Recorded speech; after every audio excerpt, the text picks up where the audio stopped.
Hello guys, আজকে আমরা ঢাকা থেকে পটুয়াখালী যাব, তবে জাতীয় গতিসীমা মেনটেন করে যাব, যেটা হচ্ছে বাইকের জন্য 60 কিলোমিটার স্পিড। কিন্তু আমাদের হয়তো অনেক সময় 70 কিংবা 75-এ ওঠা লাগতে পারে। তো এই স্পিড মেনটেন করে আমার ঢাকা থেকে পটুয়াখালী যেতে কতটুকু সময় লাগে সেটা নিয়ে আসলে এই ভিডিও। তো মাঝখানে কিছু মুহূর্ত শেয়ার করব, রাস্তার ভিডিও শেয়ার করব। তো আশা করি আপনার সাথেই থাকবেন এবং পুরো ভিডিওটা দেখবেন। ভিডিওটা আসলে শুরু করছি আমরা যাত্রাবাড়ি পয়েন্টের একটু পর থেকে। যাত্রাবাড়ি প্রচুর পরিমাণে জ্যাম ছিল, সেই জ্যাম পার হয়ে একটু সামনের দিকে এসে তারপরে ভিডিওটা অন করছি।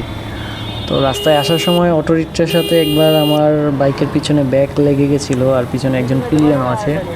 তো আমি আমার পিলিয়নকে বললাম যে পিছন দিকটা একটু খেয়াল রাখতে।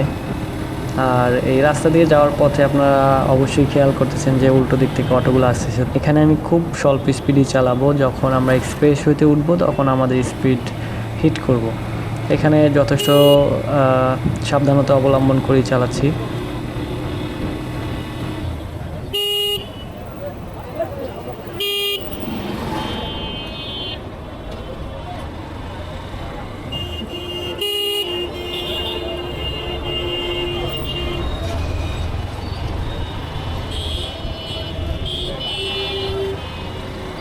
তো এইটা হলো আসলে আমাদের ঢাকা থেকে ক্রস করার এক্সপ্রেসওয়ে। তো এক্সপ্রেসওয়ে থেকে একটু সামনে গেলে দেখবেন যে একটা ব্রিজ বাজে। ওই ব্রিজটা আসলে ক্রস করলেই আমরা বলতে পারি যে আমরা ঢাকা শহর থেকে বের হয়ে আসছি। তো ঢাকা শহর থেকে বের হয়ে আসার সাথে সাথে মানে যখনই আমরা ব্রিজটা ক্রস করলাম, অদ্ভুতভাবে ওয়েদারটা একদম চেঞ্জ হয়ে গেছে। ঢাকার ভিতরে আপনারা হয়তো খেয়াল করছেন যে একদমই কোনো কুয়াশা নেই, কিন্তু যখনই আমরা আসলে ব্রিজটা ক্রস করছি সাথে সাথে চারপাশে অনেক কুয়াশা দেখা যাচ্ছে। এই জন্য ক্যামেরার চারপাশে ভিজুয়ালটা অনেক কমে গেছে। চোখে যেরকম দেখাচ্ছে ক্যামেরাটার একটু বেশি ধোঁয়াশা দেখাচ্ছে, ক্যামেরার কালারটা একটু কমে গেছে। তো যাই হোক, আমি শুরুতে ভিতরে একটা টি শার্ট এবং উপরে উইন্ড ব্রেকার পরা ছিলাম, তো আমার খুব ঠান্ডা লাগছিল। তো আমি ভাবলাম যে বাইকটা একটু বিরতি নিয়ে সোয়েটার পরে নিই। তো সেই কারণে আমরা বাইকটা একটু থামানোর পরে আমার যে শীতের পোশাক আছে সেটা পরে তার উপরে আবার উইন্ড ব্রেকার পরছি। তো সেটা আমার পিলিয়নকেও বলছি যে ও যেন শীতের পোশাক নেয়। আসলে ঢাকার ভিতরে তখন শীত ছিল না, তো দুজনেই আসলে আমরা পোশাক চেঞ্জ করে আবার নতুন করে চলা শুরু করলাম। তো ইতিমধ্যে আপনারা দেখতে পাচ্ছেন যে রোড চলে আসছে, আর আমার গাড়ির গতি আস্তে আস্তে বাড়াচ্ছি, কারণ হচ্ছে এখনও রাস্তায় হালকা হালকা জ্যাম আছে। আর প্রাইভেট কার যে গতিতে চালাচ্ছে তাদেরকে ওভারটেক করতে গেলে আমার মিনিমাম 100 ক্রস করতে হবে। তো এই জন্য আসলে আমি একটা মিডিয়াম স্পিড রেঞ্জে ড্রাইভ করতেছি। আর একটা বিষয় আপনাদের বলে রাখতে চাই, যারা হাইওয়েতে রাইড করেন অবশ্যই জানবেন যে হাইওয়েতে হুটহাট লেন চেঞ্জ করা ঠিক না। ধরেন আপনি ডান পাশ হয়ে চালাচ্ছেন, এখন আপনার মন চাইলো যে আপনি বামে চলে যাবেন, আবার মনে চাইলো যে ডানে চলে যাবেন। এই জিনিসটা কখনোই করা যাবে না, কারণ প্রত্যেকটা গাড়ি খুবই হাই স্পিডে থাকে। যখন আপনি ডান থেকে বামে যাবেন অথবা বাম থেকে ডানে যাবেন, যেই দিকেই যান, আপনি সাইড ঘুরলে অবশ্যই ইন্ডিকেটর দিবেন। যদিও আপনি সিঙ্গেল লেনে চলতেছেন, কিন্তু আপনার একটু চেঞ্জ হলে আপনার মনে হলো যে আপনি 1 মিটার ডানে যাবেন, তখনও আপনি অবশ্যই ইন্ডিকেটর দেবেন, কারণ আপনার পিছনে যে গাড়িটা থাকে সেই গাড়িটার স্পিড 70-80 এরকম থাকবে। কিন্তু তার যে আপনি ইন্ডিকেটর না দিলে সেই সাথে সাথে যদি ব্রেক না করে, আপনার ওই 1 সেকেন্ডের জন্য তার যে গতিটা থাকবে সেই গতির সাথে আপনি ম্যাচ করতে পারবেন না। দেখবেন যে বড় ধরনের একটা দুর্ঘটনা হয়ে যাবে। হাইওয়েতে মাস্ট অবশ্যই আপনার ইন্ডিকেটরটা খেয়াল রাখবেন, আর একটু পরপর অবশ্যই লুকিং গ্লাসের দিকে তাকাবেন। তো আসলে আমরা চলতে চলতে প্রায় আমাদের প্রথম এক্সপ্রেসওয়ের যে টোলের কাছে চলে আসছি। এই টোলের কাছে আপনারা আসার আগে অবশ্যই স্পিড লিমিটটা খুবই স্লো করে রাখবেন, কারণ এখানে যে স্পিড ব্রেকারগুলো আছে একসাথে অনেকগুলো, ওটা যদি আপনি 20-এর উপরে থাকেন শরীরে প্রচুর পরিমাণে ঝাঁকি লাগবে। তো এইখানের টোলটা হচ্ছে 20 টাকা, আমরা 20 টাকা টোল দিয়ে চলে আসছি। এটা হচ্ছে ঢাকা থেকে ক্রস করার সময় মানিকগঞ্জ হয়ে যে আমরা রাস্তাটা পাই, এটা একটা এক্সপ্রেসওয়ে। এখানে রাস্তার চারপাশে ভিউগুলো আমার এত ভালো লাগতেছিল যে আমি আসলে ভিডিও করার সময় বুঝতেছিলাম না যে কোনটা ভিডিও করব, কোনটা রাখবো, কোনটা বাদ দিব। আসলে আমার ইচ্ছা করতেছিল আসলে পুরো জার্নিটা আসলে ভিডিও রেকর্ড করা, যাতে একদম ঢাকা থেকে পটুয়াখালী পর্যন্ত পুরো জার্নিটা দেখা যায়। কিন্তু আসলে এত বড় ভিডিও মানুষ দেখবে না, আর নিজের কাছেও এডিট করা খুব টাফ ব্যাপার। তাই আমি যথেষ্ট ভিডিও করছি, পুরা আপনার ট্যুরটা নিয়ে প্রায় 3 ঘন্টার মতো ভিডিও করছি। তো 3 ঘন্টা থেকে আমি কেটে চেষ্টা করবো যে 30 মিনিটসের নিচে নিয়ে আসতে। আমার এটা একে তো আমার ব্লগ হয়ে গেল, আর দ্বিতীয়ত এই যে পরিবেশটা আমার রিফ্রেশ দিবে। আমার যখন খারাপ লাগবে কিংবা আমার যখন মন ভালো থাকবে না, তখন আমি এই ভিডিওগুলো দেখব। এবং আপনারা দেখছেন যে এই যে আমার হাতের ডান পাশে ভাঙার যে রেলওয়ে আছে, এটা কিন্তু আমার হাতের ডান পাশ দিয়ে যাচ্ছে। হাতের বামে দেখবেন যে খেয়াল করলে একটা ট্রাক উল্টে পড়ে আছে। আসলে এই রাস্তায় যদি একটু বেপরোয়াভাবে গাড়ি চালায় এবং সাবধানতা অবলম্বন না করে, তাহলে আসলে এরকম অ্যাক্সিডেন্ট হওয়াটাই স্বাভাবিক। কারণ রাস্তাটা একদম সোজা, তো আপনি যখন একই স্পিডে একদম সোজা ভাবে গাড়ি চালাবেন, তখন আপনার অনেকটা ঘুম পাবে, ঝিমঝিম পাবে। তো এই জন্য কিছু কিছু সময় স্পিড কমানো উচিত, কিছু কিছু সময় স্পিড বাড়ানো উচিত, মানে নিজের অ্যাক্টিভিটি রাখা উচিত। আর হচ্ছে আপনার একটু পরপর ব্রেক নেওয়া উচিত, যেটা আমরা করছি। আসলে সেটা আসলে ভিডিওতে দেখাচ্ছি না, কারণ তাহলে তো ভিডিও অনেক বড় হয়ে যাবে। আমরা যেটা করছি, প্রায় 40-50 কিলো পর একটা ব্রেক নিয়েছি। আর যেই ব্রিজগুলো আসলে দূর থেকে দেখতে এত উঁচু লাগে। যখন আমি এর আগে একবার আসছিলাম পটুয়াখালীতে, তো যখন আমি প্রথমবার এই ঢাকা থেকে পটুয়াখালী যাচ্ছিলাম, তখন এই ব্রিজগুলো দেখে আসলে আমি প্রথমবার ভয় পেয়েছিলাম যে আসলে এত উঁচু, মনে হচ্ছে যে আমি পাহাড়ে উঠতেছি।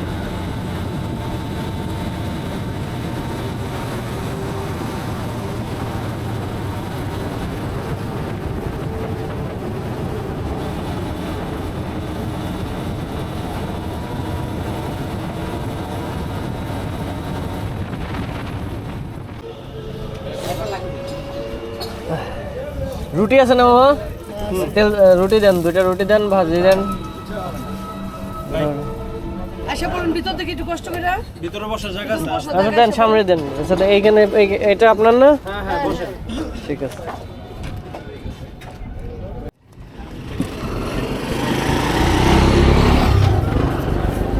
টানো দিয়েছেন কততে? কত দিয়ে তোর দরকার আছে? তো 80-100 কাছাকাছি। তো আমাদের সকালের নাস্তা শেষে আমরা এই পদ্মা সেতু টোল প্লাজায় চলে আসছি। পদ্মা সেতু টোল প্লাজায় বাইকের জন্য টোল হচ্ছে 100 টাকা। সো আমরা 100 টাকা দিয়ে চলে যাচ্ছি। সামনে দেখতেই পাচ্ছেন যে কুয়াশা প্রচুর পরিমাণে বেড়ে গেছে। আবার সামনে রোদ থাকার কারণে কুয়াশাটা বোঝা যাচ্ছে না, কিন্তু তখনও কুয়াশা পুরোপুরি কাটেনি, গায়ে অনেক ঠান্ডা লাগতেছিল। তো এখানে আপনারা যখন এক্সপ্রেসওয়েতে টোল প্লাজায় যাবেন অথবা এই পদ্মা সেতুর টোল প্লাজায় যাবেন, অবশ্যই আপনারা এই যে বামের দিকে যে রাস্তা আছে, একটা চিকন রোড, ওইটা কিন্তু বাইকের জন্য, আপনারা ওই সাইড দিয়ে যাবেন। এখন আমি ডান পাশ দিয়ে কেন আসছি, কারণ হচ্ছে এখানে একটা জায়গায় রাস্তাটা বন্ধ ছিল। আর যদি আপনারা অনেক সময় বাম থেকে যদি আপনি ডান দিক থেকে যান, অনেক সময় সামনে পুলিশ থাকে, তারা ধরতে পারে। আজকে পথটা বন্ধ থাকায় আমি ওই সাইড দিয়ে না গিয়ে ডানে চলে আসছি। আপনারা অবশ্যই চেষ্টা করবেন টোল দেওয়ার পরে ওই বামের চিকন রাস্তা দিয়ে যেতে, এবং একটু পরে আপনি চাইলে ডানে চলে আসতে পারবেন যখন রাস্তা মিলে গেছে। তো অনেক প্রচেষ্টার পরে আমরা এই পদ্মা সেতুতে উঠছি।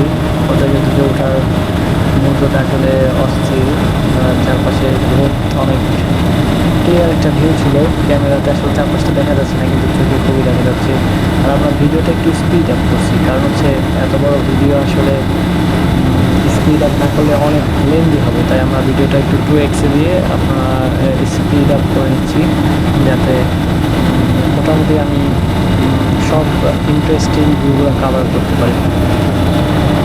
তো আরেকটা জিনিস খেয়াল করবেন, যে এই ট্রাকগুলো সবসময় একই লেনে থাকে। এই যে মালবাহী ট্রাকগুলো, এরা খুব নিরিবিলি গাড়ি চালায়, এরা খুব লেন চেঞ্জ করে না। এইসব ট্রাককে ওভারটেক করতে তেমন ঝামেলা হয় না, কিন্তু যেগুলো ট্রলি ট্রাক, এগুলো থেকে একটু সাবধান থাকবে, কারণ এরা আসলে প্রচুর পরিমাণে লেন চেঞ্জ করে।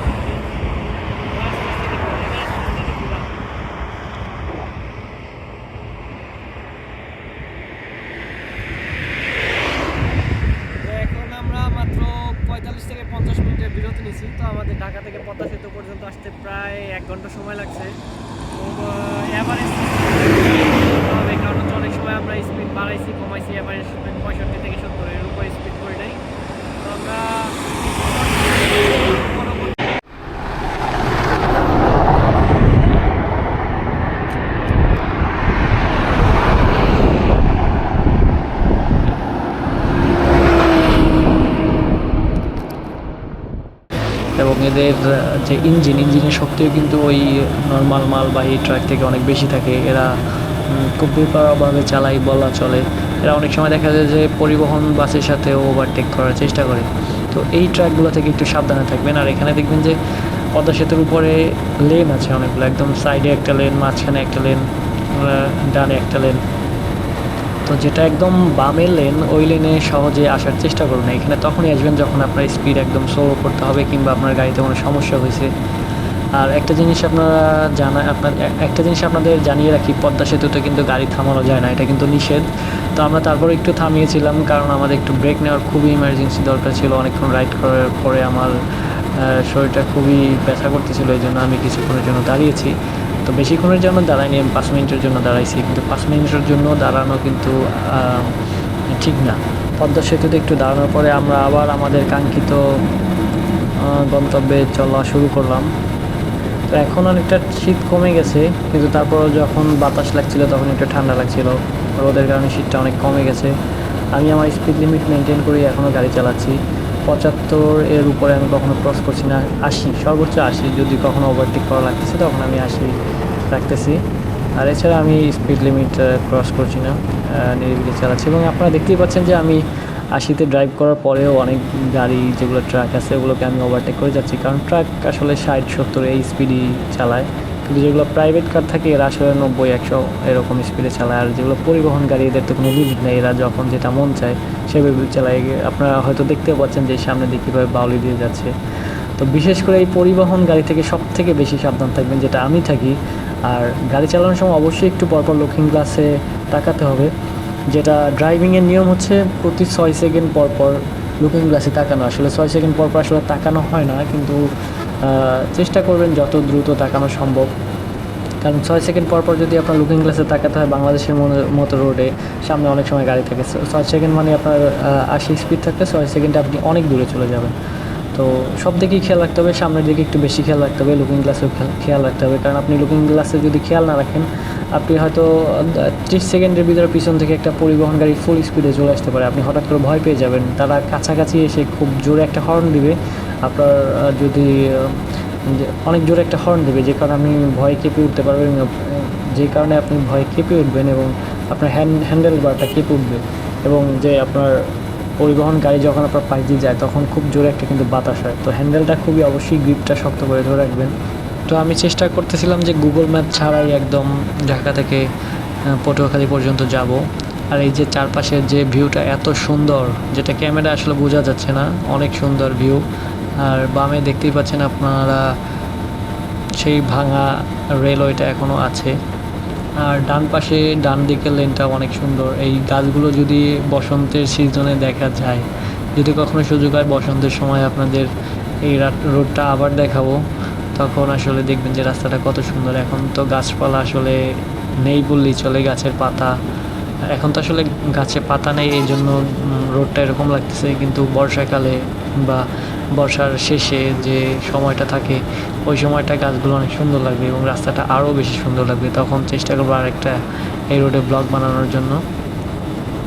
তো এটা আসলে ভাঙা এক্সপ্রেসওয়ে। তো এখানেও স্পিড লিমিট আসলে 80 দেওয়াই আছে সব গাড়ির জন্য, কিন্তু বাইকের জন্য কিন্তু জাতীয় গতিসীমা হচ্ছে 60। যদিও 60-এ আসলে হাইওয়েতে গাড়ি চালানো খুব কষ্ট, 60-এ হাইওয়েতে গাড়ি চালানো যায় না, 70-80 মেনটেন করতে হয়। আর আমি এই রোডে চালানোর সময় যতগুলো পরিবহন গাড়ি দেখছি তাদের ভিতরে আমার সবথেকে ড্রাইভিং সুন্দর মনে হয়েছে যে গ্রিন লাইন বাসটা। আসলে আমি কখনো দেখি নাই যে ওরা গাড়ি নিয়ে বাউলি মারছে। ওরা স্পিড যতই চালাক ওরা একদম গাড়ি স্ট্রেট রাখে, খুবই স্ট্রেট রাখে এবং খুবই স্মুথভাবে ড্রাইভ করে গ্রিন লাইনের গাড়িগুলো। এছাড়া হানিফ গাড়ি তো বলার বাকি নাই, এরা খুবই বাউলি মারে। এবং এরা ধরেন আপনার গাড়িতে সাইড দিয়ে আপনি যদি সাইড না দেন পিছনে এসে আপনার জন্য অপেক্ষা করবেন, ধাক্কা দিয়ে চলে যাবেন। তো অবশ্যই চেষ্টা করবেন এইসব গাড়ি আসলে, যেগুলো বড় পরিবহন, অবশ্যই সাইড দিয়ে দেবেন। আর কি একটা জিনিস খেয়াল করবেন যে অনেকে 100 সিসির গাড়ি নিয়েও আমাকে ওভারটেক করতেছে, যেমন ডিসকভার। এবং আমি একটা দেখলাম হোন্ডা গাড়ি নিয়ে, যেটা 100 সিসি, ওইটা নিয়ে আমাকে ওভারটেক করছে। চাইলে আসলে স্পিডে চালানো যায়, কিন্তু আমি আসলে ঠিক করছি যে আমি স্পিড লিমিট ক্রস করবো না। এতে আমার কতটুকু সময় লাগে সেটা আমি ক্যালকুলেট করব। আর এখন আপনাদের এই ভিডিওতে আসলে স্পিড অনেকটা কমিয়ে দেওয়া হয়েছে, যাতে আপনারা একটু চারপাশে ভিউটা একটু দেখতে পারেন। আসলে যখন স্মুথলি একটা রোডে গাড়ি যখন আমি 80-তে স্মুথলি চালাচ্ছি, তখনও কিন্তু আমার গাড়িটা খুব স্লো মনে হচ্ছে, তাই না? মনে হচ্ছে যে একদম আস্তে চলছে। ইভেন ট্রাক্টর দিকে তাকালেও মনে হবে যে গাড়িটা অনেক আস্তে চলছে, তাই না? কারণ হচ্ছে এখানে অ্যাভারেজ স্পিডই 70 থেকে 80। তো আপনার পাশের গাড়িগুলো মনে হবে যে খুব আস্তে চলছে। এখানে স্পিড লিমিট একটু বাড়ানো দরকার বাংলাদেশের হাইওয়ের জন্য। বাইকের জন্য স্পিড লিমিট একটু বাড়ানো উচিত আমার মনে হয়। এই এক্সপ্রেস ওয়ে দিয়ে চলার পথে আমরা আসলে মাঝখানে কয়েকটা ব্রেক নিয়েছি, যেটা আসলে ইসে দেখাচ্ছে না, যেটা ভিডিওতে দেখাচ্ছে না। আর একটা জিনিস খেয়াল করে দেখবেন, এই এক্সপ্রেসওয়ের মাঝে মাঝে অনেকগুলো সাইড দেওয়া আছে, যে কোথায় রেস্ট নেওয়া যাবে, কোথায় ফিলিং স্টেশন আছে, সবগুলো দেয়াই আছে। আপনারা একটু খেয়াল করে চালাবেন। আর অনেক জায়গায় ক্যামেরা সেট করা আছে আপনার স্পিড লিমিট করার জন্য। সো ক্যামেরাগুলোর দিকে একটু খেয়াল রাখবেন, যদি মামলা খেতে না চান। আপনার ক্যামেরা দেখে কিন্তু এগুলো সর্বক্ষণ মনিটরিং হতে থাকে, ক্যামেরা দেখে মামলা দেয়। সো আপনারা একটু খেয়াল করবেন, ক্যামেরা দেখে স্পিড মেনটেন করে চালানোর চেষ্টা করবেন।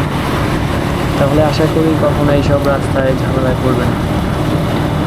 আরেকটা বিষয় কথা না বললেই নয়, সেটা হচ্ছে আমার এই হর্নেট 2.0 বাইকটা। এই বাইকটা যখন আমি আসলে কিনতে চেয়েছিলাম, তখন বিভিন্ন মানুষ বিভিন্ন ধরনের কমেন্ট করেছিল, এবং ফেসবুক গ্রুপে আমি অনেক দেখছিলাম অনেক ব্যাড রিভিউ এবং ব্যাড কমেন্টস দেখছিলাম। তাই স্কিড করে, ভাইব্রেশন করে, আরও অনেক কিছু।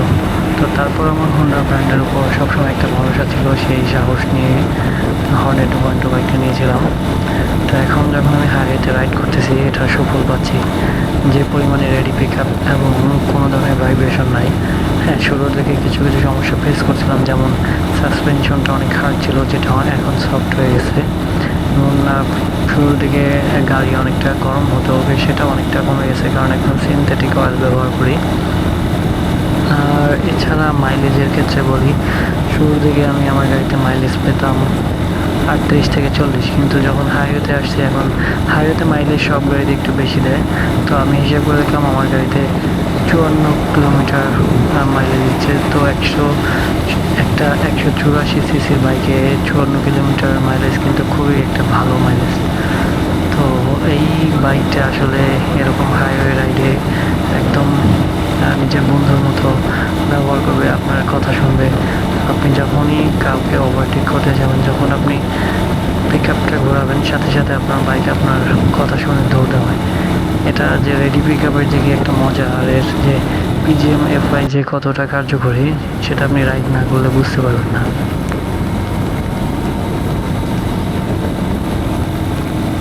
তো বলতে বলতে আমাদের এক্সপ্রেসওয়ে প্রায় শেষ। এর ভিতরে আরও অনেক ফুটেজ ছিল, কিন্তু আমি সেগুলো দেইনি, কারণ হচ্ছে ভিডিওটা অনেক বেশি লেন্দি হবে। তো অনেক কাটছাট করে আমি একদম শেষ প্রান্তে, এক্সপ্রেসওয়ের শেষ প্রান্তে আপনাদেরকে ফুটেজটা দেখাচ্ছি। তো সামনের সাইনবোর্ড থেকে আমরা বরিশালের রুটটা ধরবো, এবং আমাদের যে ফার্স্টের যে জার্নিগুলো ছিল, সেখানে কোনো ধরনের সমস্যা হয়নি আলহামদুলিল্লাহ। খুবই স্মুথলি আসতে পেরেছি। এবং আমি মাঝখানে কোথাও পাম্পে তেল নিইনি, কারণ আমি ঢাকা থেকে বের হওয়ার সময় আমার বাইকের তেল এবং হাওয়া চেক করে নিয়েছিলাম। সব কিছু পারফেক্ট ছিল এবং রাস্তায় কোনো সমস্যা হয়নি। তো দেখতে দেখতে আমরা চলে আসছি প্রায় বরিশালের রাস্তায়। তো এক্সপ্রেসওয়েতে তো কোনো জ্যাম ছিল না, কিন্তু বরিশালের রাস্তায় অনেক জ্যাম পড়বে, সেটা তো সবাই জানি। কারণ ওখানে লেনগুলো অত বড় না, আর এটা সিঙ্গেল লেনও না, কারণ দুই দিক থেকেই গাড়ি আসবে। সেখানে লোকাল গাড়ি থাকবে, লোকাল বাইক থাকবে, অটো থাকবে, আমাদের ফেমাস টেসলাগুলোও থাকবে। তো সব মিলিয়ে সেখানে একটু জ্যাম হবে। তো ওইখানে ফুটেজ অনেকটা কম হবে। এছাড়াও আমার ক্যামেরার চার্জ প্রায় শেষের দিকে। আর একটা ফুটেজ নিব আমরা বরিশাল থেকে যখন আমরা ক্রস করবো পটুয়াখালী করে, তখন আমরা একটা ছোটো ফুটেজ নিব। তো এই যে আমরা চলে আসলাম আসলে আমাদের কাঙ্ক্ষিত বরিশালের রোডে। অলরেডি দেখতে পাচ্ছেন যে রোডের কি বেহাল অবস্থা। এখানে অত স্পিড করে চালানো যাবে না, এখানে সর্বোচ্চ 50 কিংবা 60 স্পিডে চালানোই বেটার। তবে যদি ফাঁকা রাস্তা পাই সামনে, সেখানে আমরা আবার স্পিড তুলতে পারবো। তো এই রাস্তায় আসলে আমি অ্যাভারেজটা ধরতে পারছি না, তারপর আমি চেষ্টা করব সবশেষে আপনাদেরকে বলে দিতে যে আমার আসলে ঢাকা থেকে পটুয়াখালী পর্যন্ত যেতে টোটালি কত সময় লাগছে। সেই ভিডিওটা সেই জিনিসটা দেখতে আসলে আপনারা লাস্ট পর্যন্ত অপেক্ষা করবেন আশা করি, তাহলে আপনাদের বাইক জার্নিটা নেক্সট টাইম আপনারা আরও বেটার করতে পারবেন। তাহলে আপনাদের একটা অ্যাপ্রক্স আইডিয়া হয়ে যাবে যে ঢাকা থেকে পটুয়াখালী যেতে আসলে কতটা সময় লাগে। তো আপনারা চাইলে আপনাদের স্পিড মতো আরও বাড়িয়ে নিতে পারেন, আপনারা চাইলে 90-100 অ্যাভারেজ রাখতে পারেন, সেক্ষেত্রে সময় আরও কম লাগবে। বর্তমানে বাজে 12টা আর আমি রওনা করছিলাম সকাল 7টা বাজে। তো এখন আমরা বর্তমানে আছি উজিরপুরে, আর এই যে নদীটা আপনারা দেখতেছেন সন্ধ্যা নদী। আমরা এখন বর্তমানে সন্ধ্যা নদীর উপরে আছি। এই জায়গাটা পর্যন্ত আমাদের আসতে প্রায় 5 ঘন্টা। তো যদি আরও দ্রুত চালানো যেত তাহলে হয়তো